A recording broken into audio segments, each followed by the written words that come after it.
దేవాది దేవుడు మనతో మాట్లాడిన మాటలు ఏమిటంటే కీర్తనల గ్రంథము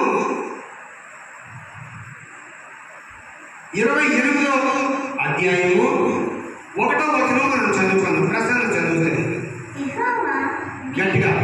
యెహోవా, నేను నీకు మొర్రపెట్టుచున్నాను, నా ఆశ్రయ దుర్గమా, మౌనముగా ఉండగా నా మనవి ఆలకింపుము.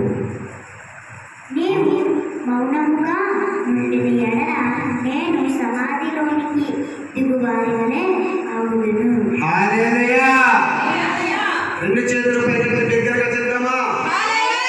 హల్లెలూయా.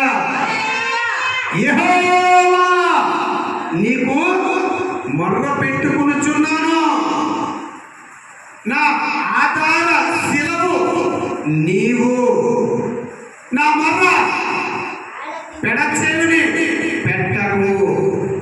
నీవు జవాబు ఇవ్వకపోతే, యేసయ్యా నీవు జవాబు ఇవ్వకపోతే నాశనకరమైన గుండంలోకి దిగిపోయే వాళ్ళలాగా అవుతానయ్యా. హల్లెలూయా. ఇది ఎవరు చేస్తున్నది ప్రార్థన? దావీదు మహారాజు యేసుక్రీస్తు ప్రభువు వారికి ప్రార్థన చేస్తున్నాడండి. హల్లెలూయా. హల్లెలూయా. యెహోవా, నీకు మొర్ర పెట్టుకొనుచున్నాను అంటే, యెహోవా నేను నీకు మొర్ర పెట్టుకొనుచున్నాను.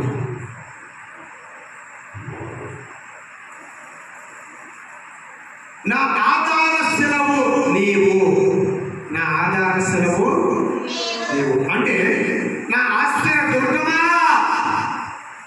నీవే అని చెప్తున్నాను. నా మొర్ర పెడచెవిన పెట్టకు, నా మనవి ఆలకింపుము. హల్లెలూయా. నీవు జవాబు ఇవ్వకపోతే, నా మనవి ఆలకింపకపోతే, హల్లెలూయా, నా స్వరము నా విన్నపము నీవు ఏంటంటే నీవు జవాబు ఇవ్వకపోతే నాశనకరమైన గుంటలోనికి దిగిపోయిన వాళ్ళలాగా అవుతానయ్యా తండ్రి. నాకు నీవు జవాబు ఇవ్వకపోతే నాశనకరమైన గుండంలోనికి, నాశనకరమైన గుండంలోనికి, నాశనకరమైన గుండంలోనికి అంటే నీవు మౌనముగా నుండిన ఎడల నేను సమాధిలోనికి దిగిపోయిన వలె అగులను. నాశనకరమైన గుండంలోనికి, నాశనకరమైన గుండం అంటే సమాధి.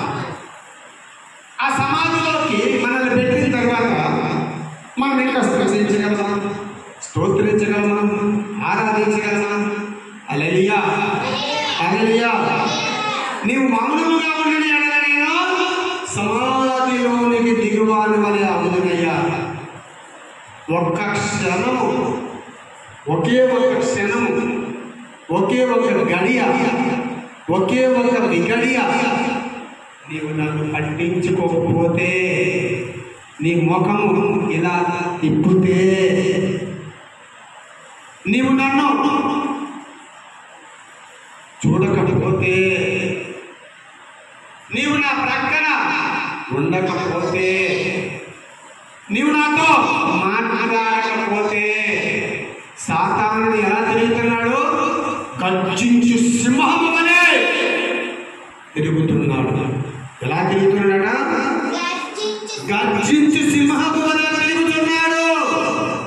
ఎవరిని మింగుదుమా, ఎవరిని చంపుదుమా, ఎవరిని నరకంలోకి పడేద్దామా అని తిరుగుతున్నాడు. ఎక్కువగా వాటి టార్గెట్ ఎవరు? దేవుడు బిడ్డలే.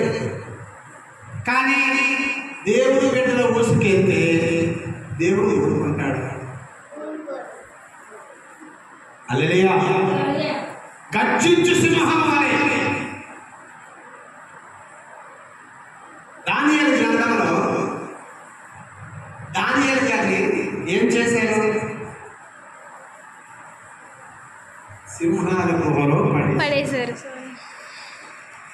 మీకు అక్కడ ఐడియా వచ్చేది. సాతానుడు గర్జించు సింహము వలె తిరుగుతున్నాడు అని క్లియర్గా చెప్పారు. ఎవరిని మృంగుదమా, ఎవరిని చంపుదమా, ఎవరిని నరకానికి తీసుకెళ్దామా అని చూస్తున్నాడు వాడు. అవునా కాదా? అవునండి. మరి హల్లెలూయా చెప్పండి. కాదండి. మరి హల్లెలూయా చెప్పండి.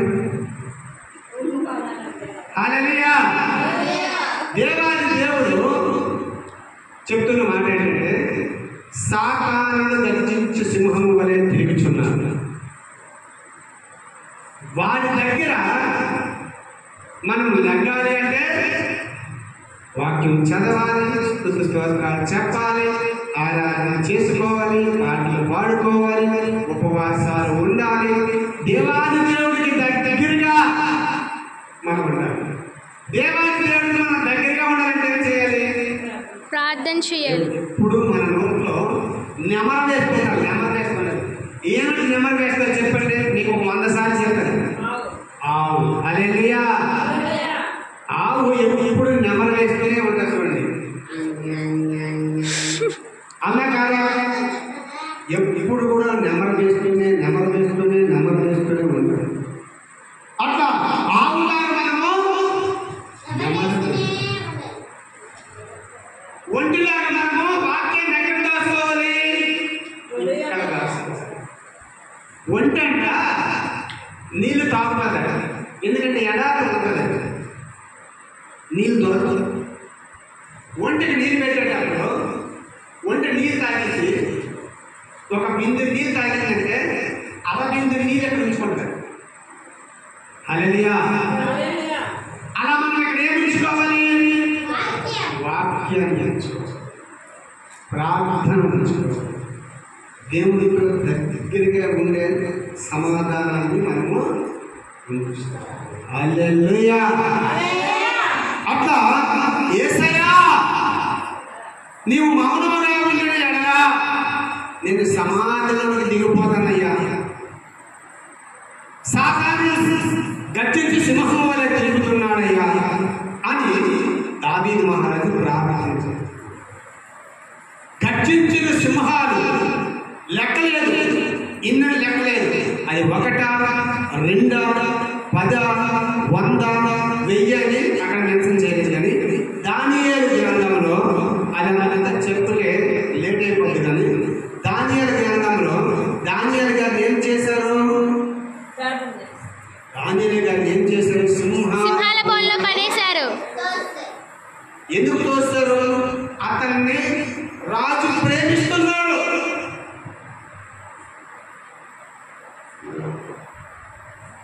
అతన్ని రాజు ఏం చేస్తున్నాడు?